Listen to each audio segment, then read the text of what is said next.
J.D. Vance suffered a public collapse in a completely fiasco PR attempt. Yesterday, J.D. Vance, the vice president, went with Pete Hegseth, the Secretary of Defense, and Stephen Miller, a architect of Trump's propaganda and his most vile policies. They went to Union Station in Washington, D.C.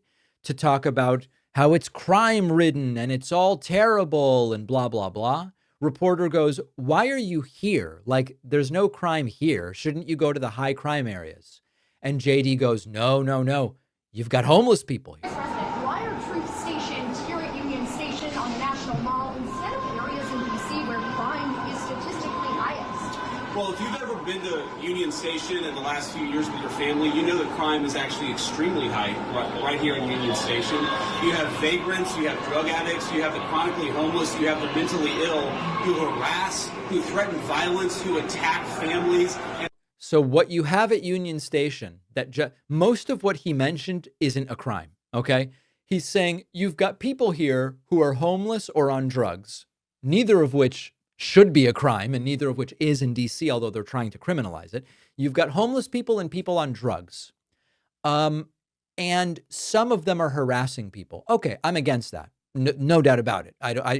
You can't hang out at Union Station and just harass people. But that's the major crime that's going on. Then he goes, and they're attacking people. I looked up the number of such incidents is extremely low. And what's extra crazy is that a lot of these National Guard troops that are being sent to DC, they are being sent from red states that have cities within their state with higher crime rates than DC. If the governors want to reduce crime by using their National Guard, you don't have to send them to DC. Send them to the cities in your own states where crime is even higher. But no, we've got vagrancy, major crime. We need troops to deal with homeless people. Then they gave Stephen Miller a chance to speak. And it was as nauseating as you can imagine. And the voices that you hear out there, those crazy communists, they have no roots. They have no connection to the city. They have no families they're raising in this city. They have no one that they're sending to school in this city. They have no jobs in this city. They have no connection to this community at all. But they're the ones who've been advocating for the 1%, the criminals, the killers, the rapists, the drug dealers. And I'm glad they're here today. Because me, Pete, and the Vice President are all going to leave here, and inspired by them, we're going to add thousands more resources to this city to get the criminals and the gang members out of here. Yeah, this is completely performative bullshit. There's no other way to say it. And you know what?